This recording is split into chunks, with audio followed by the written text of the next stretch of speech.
Yo what is up my friends, क्या हाल है। स्वागत है आपका एक और एपिसोड ऑफ दोस्तकास्ट के अंदर।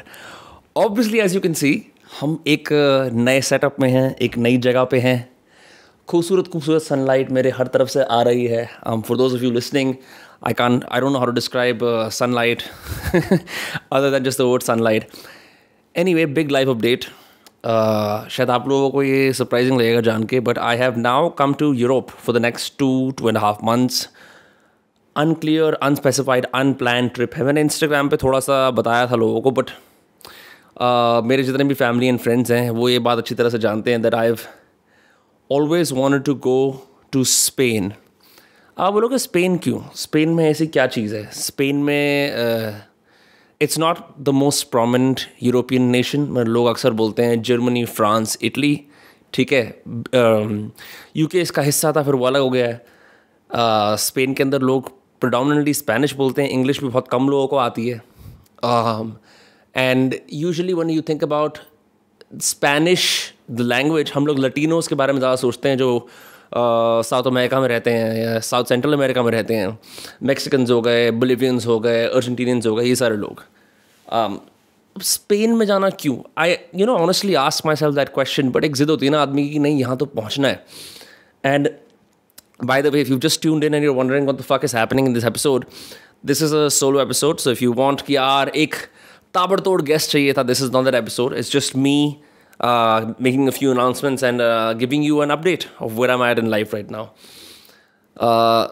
तो basically, I don't know what happened. सबसे पहले मैंने रॉबर्ट रॉड्रिगेज की एक पिक्चर है डेस्पराडो, जिसके अंदर एंटोनियो बांदेरेस और सलमा हैक के बीच में केमिस्ट्री होती है।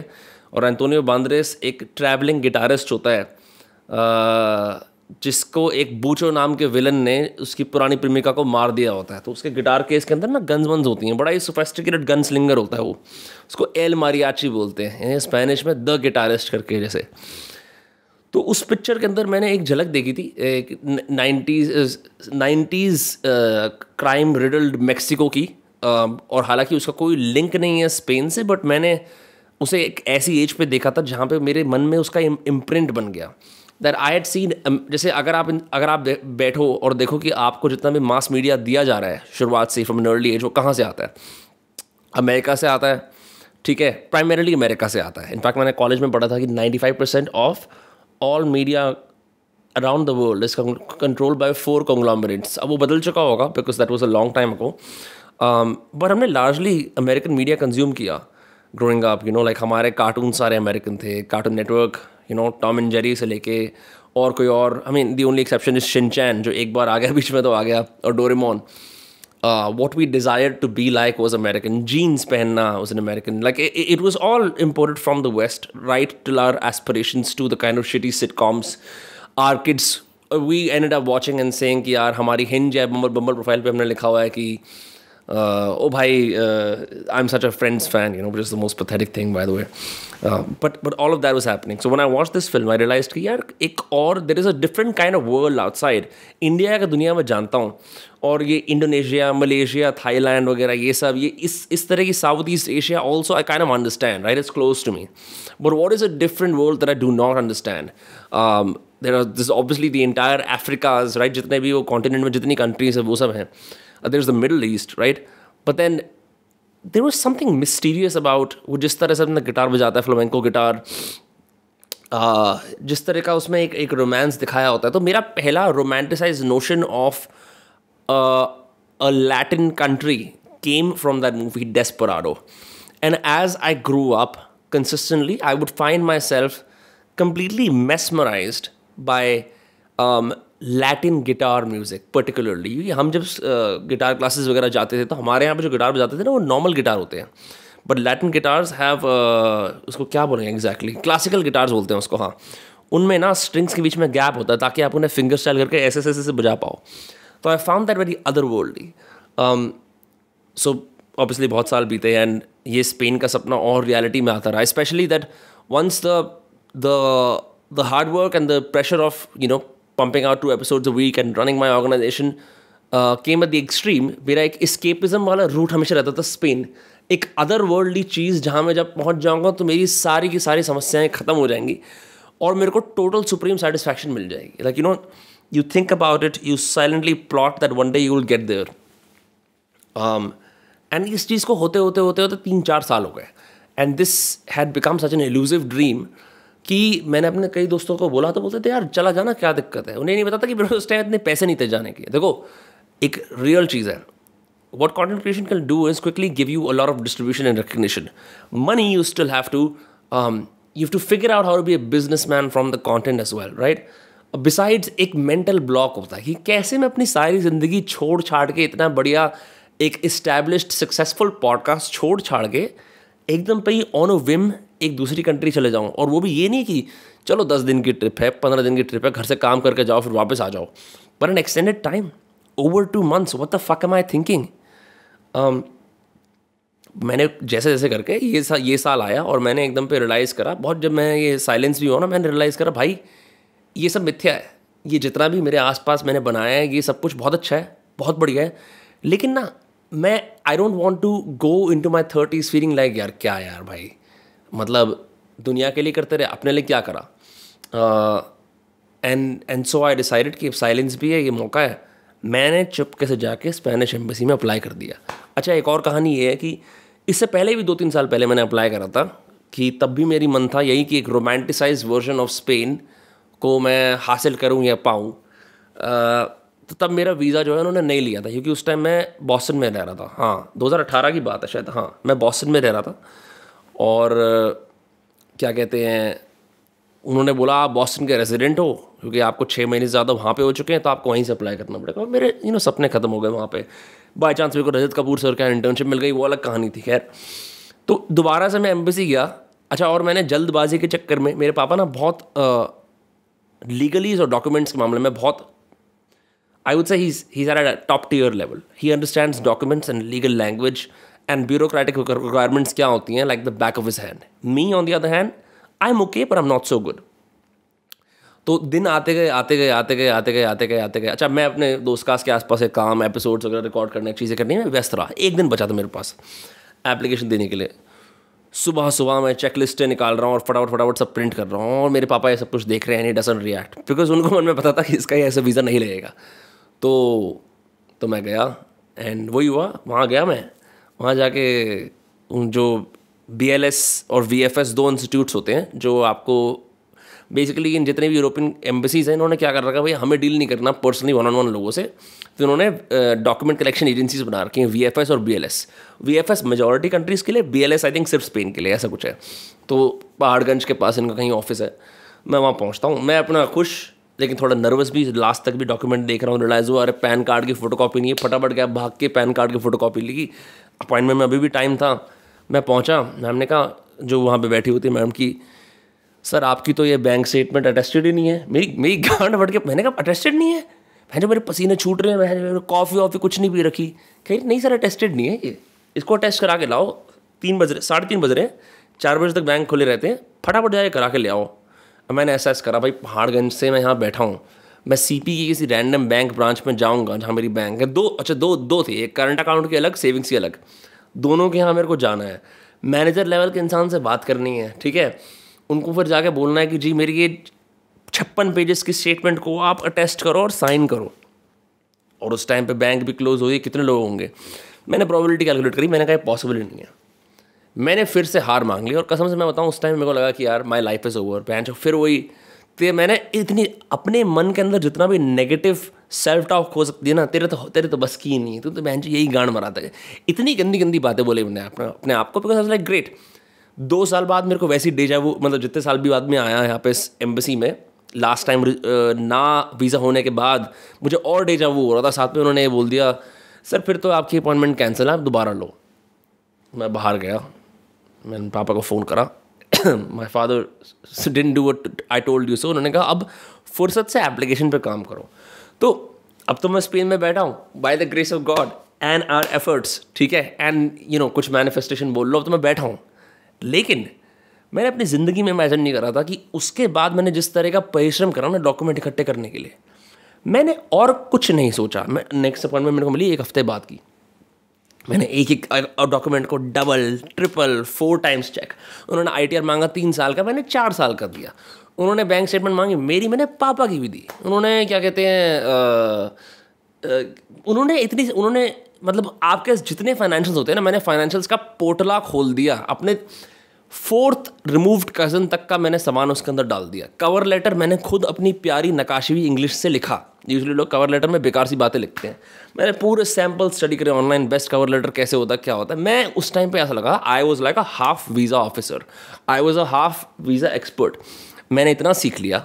फिर भी आदमी की देखो यार एंजाइटी तो होती है जब आपका वहाँ ऑफिस में बैठे होते हो और टोकन नंबर आता है, आप जाते हो।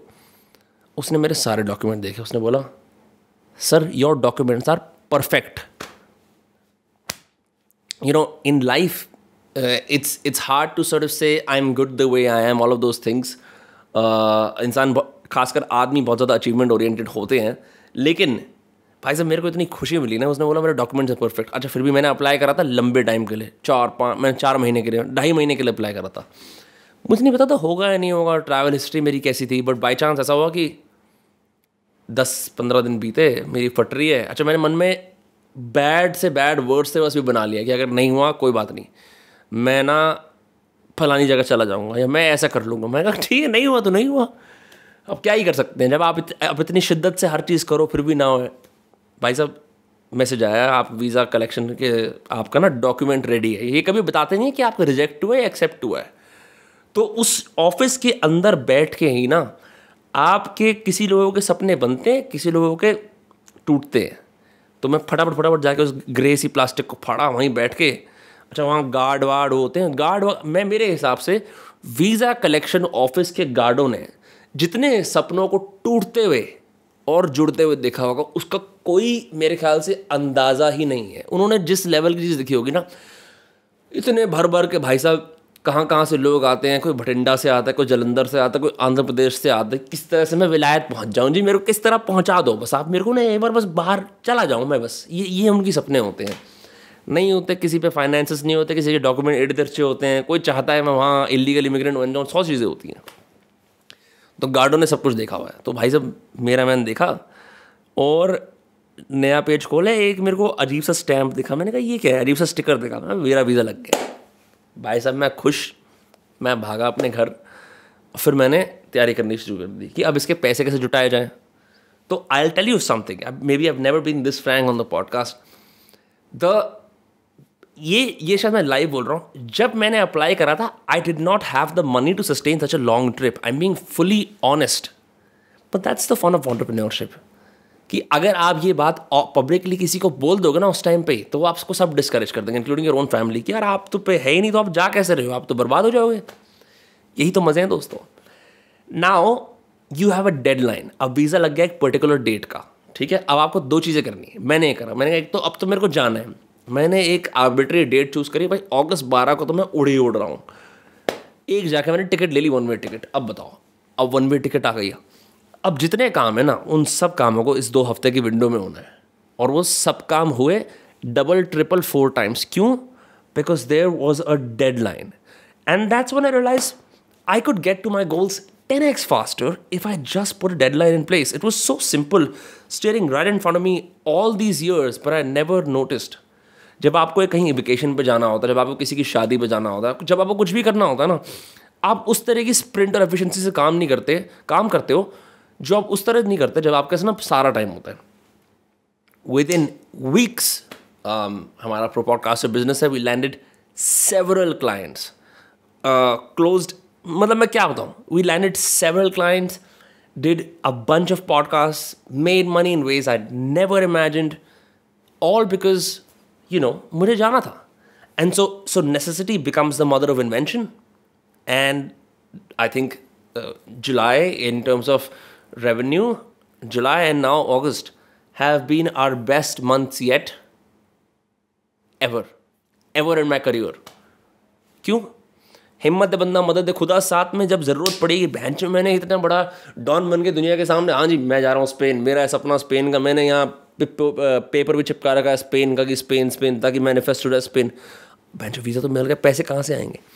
तब आदमी मेहनत करता है, और तब आदमी ना अपने आप को डाइवर्सिफाई करता है। आदमी सोचता है कि ये सब मिथ्या है जो मैं पहले बोल रहा था, all of this is bullshit, what really matters, what matters is, well, how will I get to where I want to go? It requires money.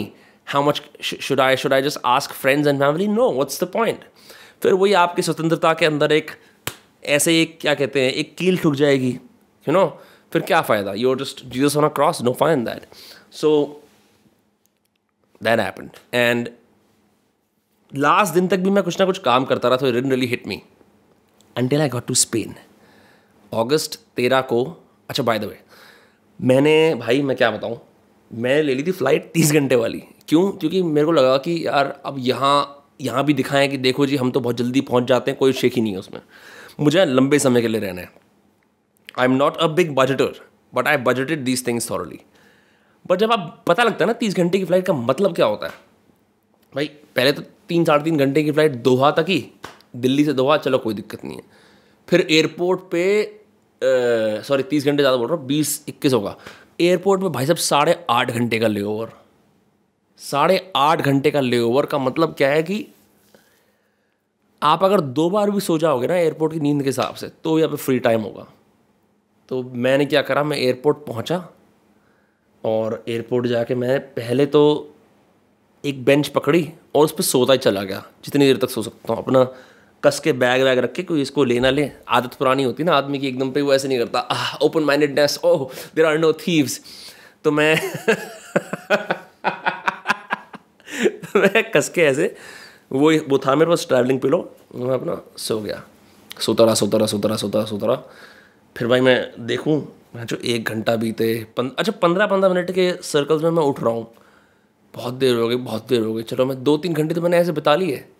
अब मेरी 2:30 बजे की फ़्लाइट थी, 1:30 बजे पहुंचना था एयरप्लेन के पास। मैंने टाइम देखा, भाई अभी 9 ही बज रहे हैं। फिर मैंने कहा चलो यार अब लाउंज में बैठ जाते हैं, अब इतनी देर क्या करेंगे, क्योंकि लाउंज एक्सेस भी ऐसी होती है पर आवर के हिसाब से, वो भी आराम ही है। अगर आप बिजनेस या फर्स्ट ट्रैवल नहीं कर रहे ना, और आप एक पेड लाउंज ले रहे हो, क्योंकि everyone and their mother is spending at an airport around 5,000 pound और 4,000, क्या बोल रहा हूँ मैं, 5,000-6,000 रुपये का वो लाउंज ले रहे हैं 3-4 घंटे का। क्या मैं अब इसमें बैठना है? तो मैंने कहा चल ले ले लाउंज, कोई दिक्कत नहीं। अच्छा, उससे याद आता है अबू धाबी के पूरे एयरपोर्ट टर्मिनलों पे जिस तरह से भाई साहब वो नहीं होती जैसे अपने इंडियन में ट्रेन के स्टेशन के अंदर लोग प्लेटफॉर्म पे सुनाते हैं कि ट्रेन है, कल सुबह की ट्रेन है, रात को पहुंच गए और कुछ है नहीं करने को। जो ट्रैवलेटर होता है ना, जो जब आप एयरपोर्ट पे उतरते हो IGI के अंदर, आप देखते हो जो वो एक तो होती है एस्केलेटर जाने वाली, एक होती है लिफ्ट, एक ट्रैवलेटर होता है जो सीधा ही जाता है ऐसे। उस ट्रैवलेटर के ना बगलों में इतनी इतनी जगह थी, उसके अंदर हर प्रजाति, हर नेशनलिटी का आदमी औरत सोए पड़े थे। कोई मुंह खोल के सो रहा है, कई का पेट ऊपर हो रहा है, पेट दिख रहा है, हर तरह से लोग सो रहे थे। मैं बोला बहन चो क्या विचित्रता है ये। अबू धाबी का एयरपोर्ट ना बिल्कुल वैसा ही था जैसे कि बुरी कंडीशंस दिखाते ना उन वर्कर्स की जिनका वीज़ा फाड़ लिया जाता है, जिनका पासपोर्ट फाड़ लेते हैं। Sorry I should make it. तो ये हालत हो रही थी। चलो मैं लाउंज पहुंच गया। लाउंज में भी बहन चो बताओ, पसीने की बदबू, तरह तरह की बदबू। ये लाउंज होना चाहिए भाई थोड़ा VIP सा, अरे घंटा VIP, कुछ नहीं है उसमें। थोड़ा बहुत खाना था, एक आध ड्रिंक। बारटेंडर भी बदतमीज़ हो रखे हैं, उन्हें पता है कि ये साले अब इन्होंने 5,000 रुपये दिए ना, यहाँ पे मेरे पाई मेरा जीना हराम करेंगे। बारटेंडर से बोलो चल यार ठीक है, तो ये मेरे को एक विस्की पिला दे, अभी इतना लंबा समय है, टाइम कैसे कटेगा, पिला दे। तो भाई साहब वो बनाता है सीधा ही 240 ml का पैक है, 240 ml सीधा ही, ये नहीं कि 120 कर दूँ, चल ठीक है डबल कर दूँ, 60 कर दूँ, सीधा कि भाई साहब लो और मरो, दोबारा मत आना मेरे पास, इसमें ही सेट हो जाओ। वो आपको बेसिकली क्वार्टर दे रहा है सीधा ग्लास में। तो ये सब हिसाब था। अच्छा मैं भी यार लाउंज में कभी तो यहाँ पढ़ूँ कभी वहाँ पढ़ूँ, कोई उसके अंदर सॉकेट चले कोई ना चले। मेरे लैपटॉप का जो चार्जर का वो वैसे ही ख़राब हो गया। मैं वहाँ क्रोमा से जाके अडेप्टर लिया, क्या क्या लिया मैंने सामान ना। तो मैं पहुँचा, मैं बैठा रहा वहाँ पे, बहुत देर बैठा रहा। अच्छा देखो लोग आते हैं हर तरह की नेशनलिटी के, कपल होता है तो वो जाके बात करते हैं हम ये करेंगे वो करेंगे। एक इंडियन कपल आया, अमेज़ॉन में काम करता था, उसकी मतलब आदमी एकदम सुकड़ा सा था, बीवी घनी ऐसी थी, दोनों अमेज़ॉन में काम करते थे। और क्या कहते हैं, जो आदमी दुखी था, वो कह रहा मैं थोड़ा ना ड्रिंक विंक लेके आता हूँ, चले एटलीस्ट मेरे को ये तो एहसास हुआ कि अब ये मेरी बीवी है, इसका तरह। सॉरी भाई। मतलब उनका अब आदमी क्या करे, देखो यार, देखो गाइस, वैसे मैं जज करता नहीं हूँ, बैठे बैठे अब देखो ना किस मेरा कितने टाइम से मेरा दिमाग खाली है ना, मैं कुछ कर ही नहीं रहा हूँ, एयरपोर्टों पर ही बैठा हूँ, मैं भैंचो अपनी डेस्टिनेशन पे पहुँचा ही नहीं हूँ। अभी तो अबू धाबी के अंदर ही मेरा दिमाग कह रहा है भाई साहब दम तोड़ दो, क्या करना है जीने से। ये होता है लंबी हाल वाली फ्लाइट्स में। तो वो दोनों बैठे रहे, खैर एक और एक इंडियन आती है, तो एक इंडियन लड़की आती है, एक अपना यहाँ अपने भाई यूके के बैठे हुए हैं एक अंकल से, बीच में जैसे लाउंज में क्या होता है, इन्होंने छोटी छोटी सी ऐसी सोफ़े बना रखे होते हैं, मतलब लाइन में 4 सोफ़े हैं, चारों सोफ़ों के बीच में थोड़ी थोड़ी टेबल है, अपना कोई सामान रख लो, कोई वहीं बैठ के खाना खा लो, जो भी कुछ करना है कर लो। तो अब उस सोफ़े के ऊपर अंकल का चश्मा रखा हुआ है। अच्छा, अब ये एक ना, मैं एक चीज़ बोलता हूँ, ये जितने भी ये कुछ इंडियन होते हैं जो सोचते हैं कि आज मैं ऊपर आसमान नीचे, एक टिपिकल एक ऐसा इंडियन होता है जिसको लगता है कि ना मैं बाहर निकलूंगा सारी दुनिया मुझे अकोमोडेट करेगी, हर किसी के अंदर ही ना कलेक्टिविस्टिक वैल्यूज़ है मेरे देश की, कॉम्प्रोमाइज़ एडजस्ट करने वाली। ऐसा बिल्कुल नहीं होता भाई।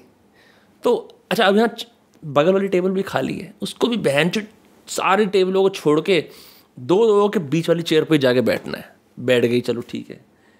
अब उसके हाथ में एक तो बहन चो ड्यूटी फ्री की शॉपिंग का इतना बड़ा तामझाम, एक उसका बड़ा सा पर्स, एक उसका हैंडबैग, एक न जाने 4 चीज़ें लेके यहाँ से वहाँ घूम रही है। आके बैठ गई। अच्छा, अब उसको वहाँ एडजस्ट, वो अब बैठ गई तो जब लाउंज चेयर में तो अपनी गान टिका के बैठते ही ना लोग देर तक, टिकना भी है। ये भाई साहब यूके के सो रहे थे, ऐसे करके सोते ही हैं आदमी जैसे, क्या करें और इतनी देर तक। तो कहती एक्सक्यूज़, उसको उठाया पहले, एक्सक्यूज़ मी, चेहरे खाली पड़ी हैं पूरे उसमें। उठा वो, हाँ भाई क्या मैटर हो गया। बोली कि बोली कि अपने चश्मे हटा, मेरे को बैग रखना है।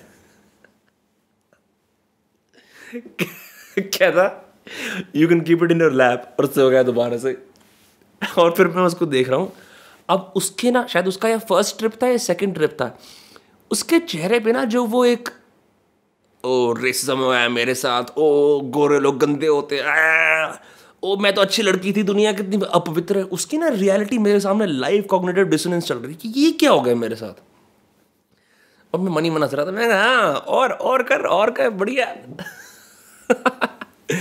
एनीवे मैं sorry I got carried away, मैं क्या कह रहा था। तो ये सब हुआ, चलो जी, बहुत मुश्किल से जाके खाना वाना मैंने 2-3 बार खा लिया। फिर मैंने कहा चलो जी अब फ्लाइट में चलते हैं। अब होता है वाकई में ना, जब आपका एक रोमांटिक नोशन होता है एक चीज़ का, एक कंट्री है, आप उस रोमांटिक नोशन को कैसे आइडेंटिफाई करते हो, आप उनके बेस्ट स्टीरियोटाइप्स लेते हो।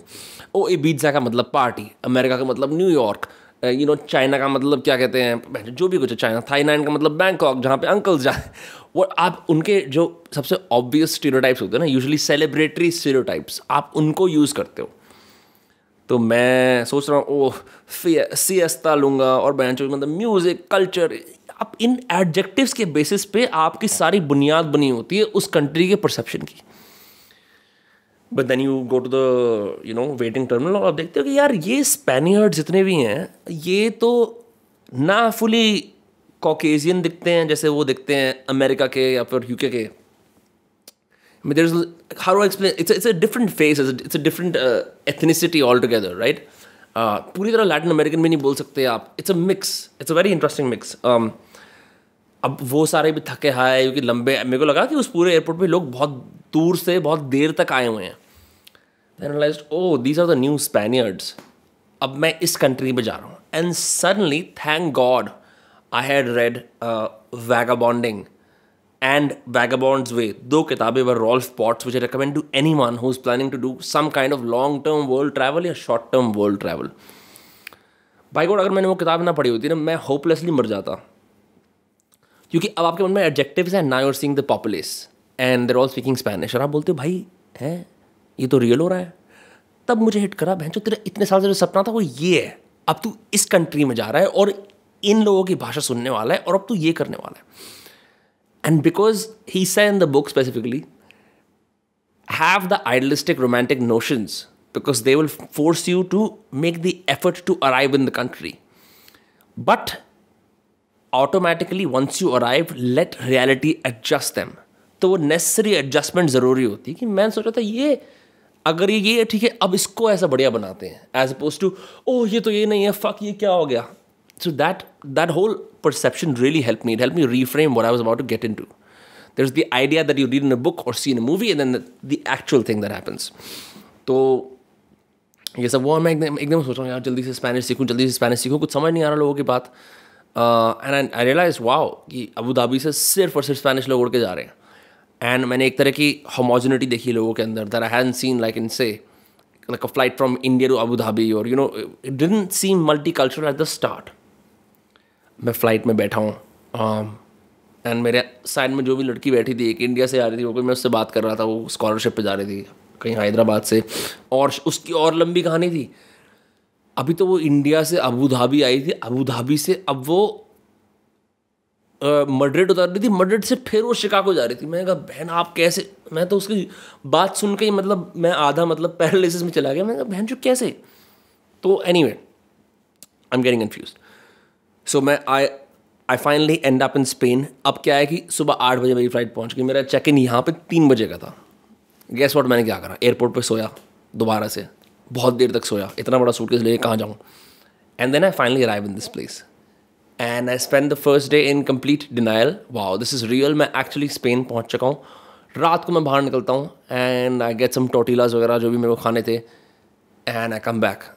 Second day I spend in almost full denial, सोता रहता हूँ ढंग से और ज़्यादा, because I couldn't, the real thing I wanted to discuss in this podcast is I could not realize how difficult it is to wake up to the reality of your dreams. Like you wanted this at some place, now it's happening. It would be different अगर मैं लोगों से travel कर रहा होता या फिर मैं लैंग्वेज जानता. मैं अकेला ट्रैवल कर रहा हूँ and I won't be meeting any friends of mine until late September. हाँ, लेट सितंबर तक मैं किसी दोस्त से नहीं मिलने वाला, because all my friends and some my family is in the UK जहाँ मैं जाने वाला हूँ इसके बाद. So it's all me. And so the kind of silence और the kind of solitude you always crave when it hits you all of a sudden, the intensity is so much. आपको Spanish का कख नहीं आता, थोड़े बहुत words आते हैं यहाँ वहाँ के, बट अब आपको सीखनी है. That's one challenge. Second, now you're solo. And so आसपास में यहाँ पे KFC का 1-2 चीज़ों का और पैकेट वगैरह रखा हुआ है. फर्स्ट 2 days मैंने ऐसे ही बताए. कल मैं थोड़ा वो करके I went out and went to the park, went to the museum, मैंने चीज़ें करनी शुरू करी. नाउ आई एम डिसाइडिंग कि ठीक है, it's real, I am here, now let's go and explore, now let's interact with the population. थोड़ी बहुत मैंने इंटरेक्शन करी है. I have learned a lot. Last night I went to this bar number 15 in the world called Salmon Guru, जहाँ पे जैसे हमें तो साइड कार की आदत है, नंबर 26 है वर्ल्ड में, तो वो एक थ्रेड बन गया, एक आइलैंड ऑफ रिलेटिबिलिटी. अच्छा ये वर्ल्ड 50 बेस्ट बार्स में कुछ चीज़ें एक्सपेक्टेड है, बारटेंडर्स में बहुत ज़्यादा फ्लेयर होगा, कुछ रेगुलर्स होंगे, फन ग्रेट कॉकटेल्स, बहुत मज़े आए. But now I am going to practise Spanish using a book that I have, which is this language hacking in Spanish. पहले मैं किसी लैंग्वेज स्कूल जाने वाला था, but 6 hours a day I think is too much. So I'm going to do self study and practice on the locals. ये plan है. कुछ चीज़ें मैं भी प्रॉपरली स्पेनिश में बोल सकता हूँ. I think I can now understand a lot more because मैंने अपने आँखों को कानों को अट्यून कर लिया है वो चीज़ सुनने के लिए. And yeah man, I'm in Spain. That's what I wanted to say in a very long roundabout way. Give all this context. My family's happy. They're proud of me. I'm proud of myself. Something I sent in a text message to several friends that I can't believe I did it. In some ways this was a far bigger achievement for me than building those cars to what it is today. Because it's tougher. वो तो क्या है, linear वो easy है. ये बहुत ज़्यादा unlinear चीज़ है. क्या what is the non-linear चीज़ है ये, right? एकदम पे ही आप भाई साहब हम जा रहे हैं and time period unspecified. So, but here I am now and I'm looking forward to, operate with a beginner's mind again. मेरे को probably साल हो गया होगा कैमरा सेटअप करे हुए. मैंने आज सेटअप कराया नए कैमरा, मुझे पता नहीं था कैसे ऑपरेट करना है इन्हें, एंगल वगैरह 100 चीज़ें. Back to cooking again on this stove top. I mean, all I can make is meat and eggs, but guess what? That's all you need really. And so I'm very excited to share what comes next. कुछ podcast तो obviously हम लोग करेंगे, लोगों के साथ ही करेंगे. You will see a lot of the podcasts I do will be with people all across the world that I will do online, and we will send them out to you. But look, here I am, guys. मैं ये भी बोलना चाहता हूँ साथ में कि ना शायद ये सब ना हो पाता if it wasn't for the extended support that you've shown the Dosecast and subsequently to me, Vinamra, कि not only did I feel like कि हाँ हम जो काम कर रहे हैं वो सही है, but there's a mental freeness. जब मुझे लगा था हमने वॉइस रेस्ट करा है ना, like we're finished, कुछ नहीं होगा और मतलब सब कुछ ख़त्म हो जाएगा, nothing happened. You guys were like equally supportive. And I genuinely believe that one of the greatest gifts of having an audience like yours, an intelligent, smart audience like yours, is that आप जैसे जैसे बदलते हो, लोगों के अंदर आपके अंदर के बदलाव को सहने का और अप्रिशिएट करने का की एबिलिटी होती है, जो शायद बहुत सारे क्रिएटर्स की ऑडियंस में नहीं होती होगी. जो लोग चाहते हैं आप पहले वाली चीज़ करो, ये करो, वो करो. So I really feel blessed that you guys always do not put the pressure on me as a creator to adapt to a former version of myself, right? Like I think it's wonderful that I can just be who I am and change and show you the changes. Like I am sitting in this beautiful loft in Madrid, jahan pe main hu, the capital city. Thank you so much. Like I'm really grateful that this continues to be an operation that I can do from anywhere across the world. My God, this is the first time that we're doing a Dosecast from abroad. How fucking cool! अब UK में जाके तो we're going to meet tons of very cool Indians. जो भी Indians जिन्होंने बढ़िया कुछ चीज़ें हासिल करेंगे वो सब आएंगे. Fingers crossed for that. So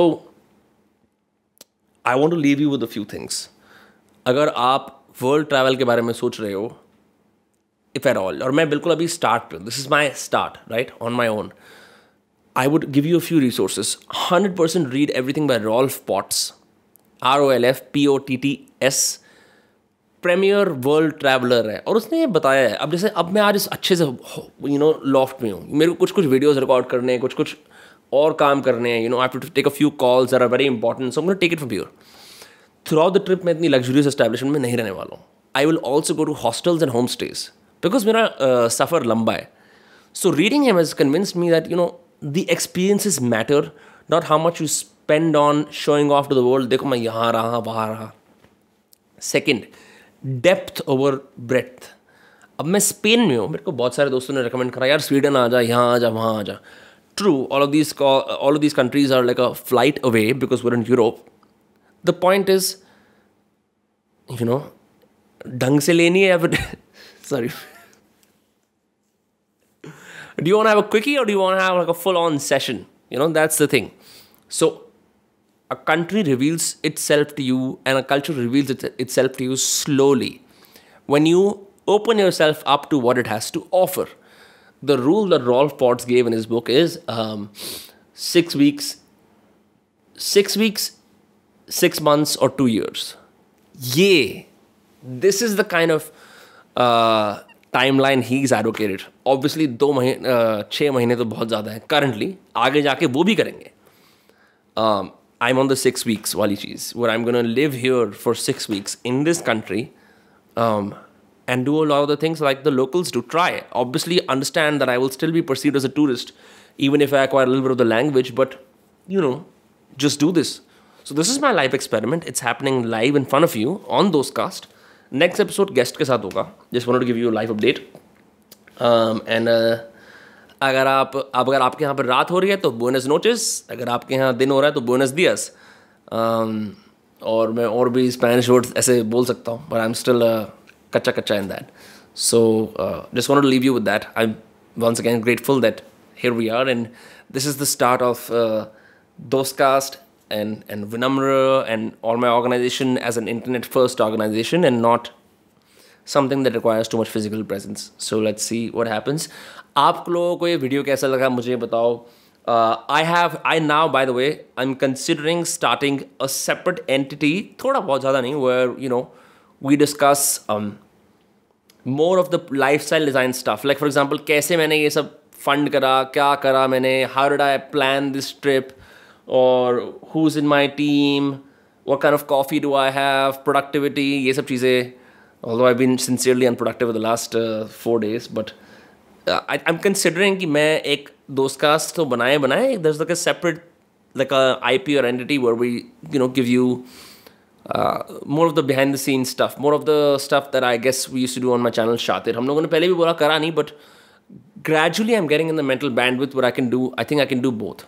So agar if you're interested in that, let me know, write down in the comments that hey, I would love to see this stuff, and we can make it happen. Baki, this is what I wanted to say. Okay yaar, ek baat to rahi gayi, so I figured I'd also address that. So what the fuck does someone who lives in a country for 1.5 months do? क्या करना है? Thankfully मेरे पास मेरा काम है जो मैं करता रहूँगा. अब उसके कितने घंटे करने हैं, that is something I'm still deciding, figuring out, settling in to a rhythm.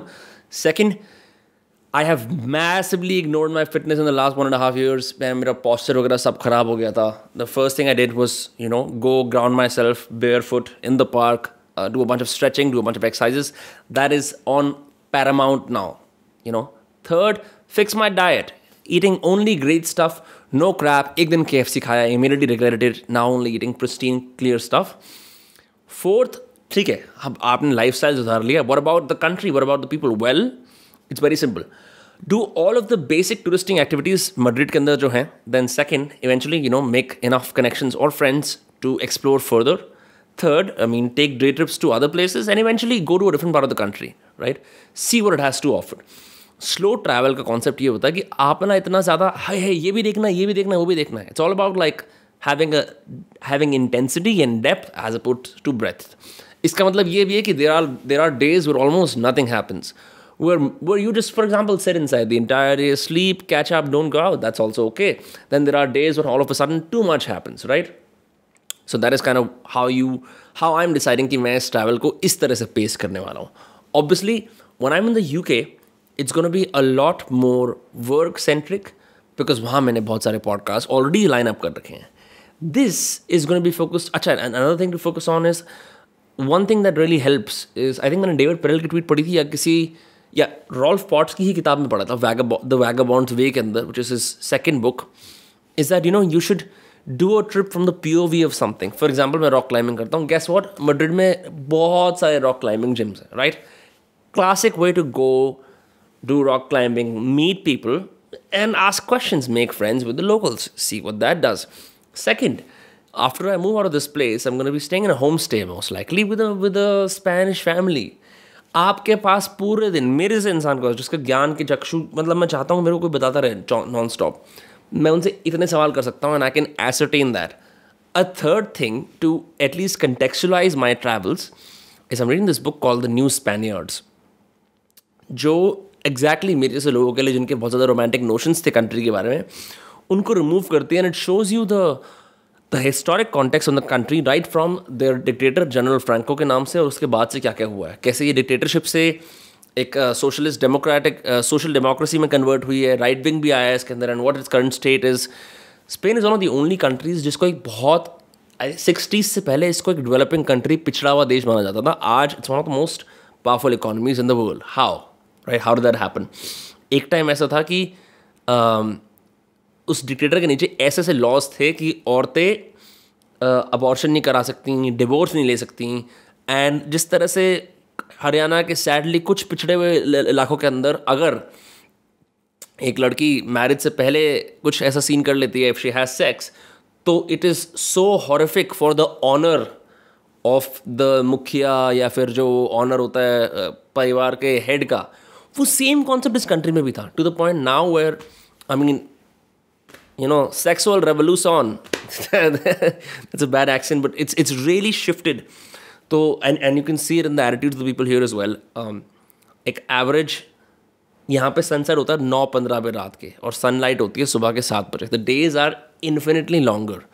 What that means is the Spanish have late lunches, late dinners, go out a lot, party a lot, ये सब करते हैं. I haven't been in the party side too much right now, but it makes it a very fun loving vibrant country. मेरा एक बहुत बड़ा hypothesis ये था कि भाई लिव टू वर्क होता है mostly America, India, China. Work to live होता है ऐसी कंट्रीज में थोड़ा टिकट ईजी लेती हैं. कहने का मतलब ये कि काम को काम के लिए नहीं, काम को इसलिए करो क्योंकि काम करना है, जीने के लिए करो काम, कि मेरा जीना ज़्यादा इंपॉर्टेंट है. Work is just how I fulfil that. So that's what they follow. And So lots of leisure is lots of great food, of course, ये सब होने वाला है. But that's how I'm gonna spend my time. I don't actually have a clear itinerary कि ये देखूंगा वो देखूंगा.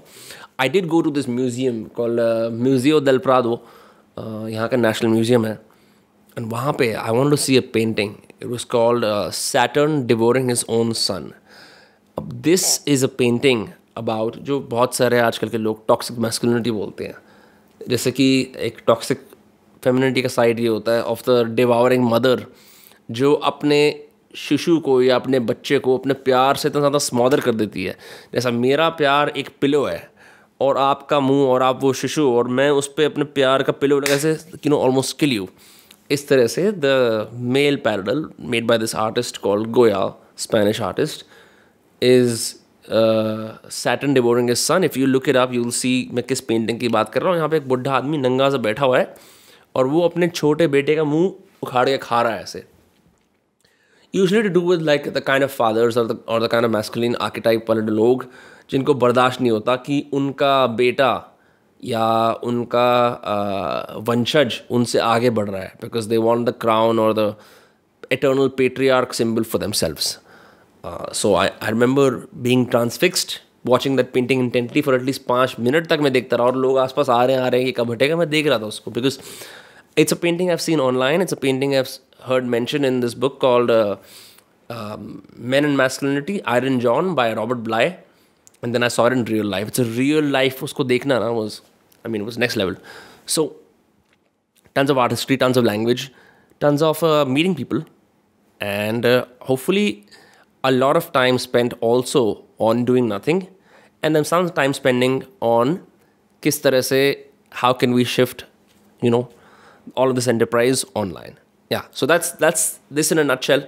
I hope this helps. This will keep changing. I'm going to be writing a lot, so let's see. बातें तो बहुत सारी हैं यार, अब देखते हैं कितना हो सकता है कितना नहीं हो सकता. हम बहुत प्लान बहुत कुछ करते हैं, होता अक्सर 20-30-40% वो है. तो I am also gonna leave a lot of it to providence, fate, and see what happens. ठीक है? Okay? Take care. See you in the next episode. Bye bye.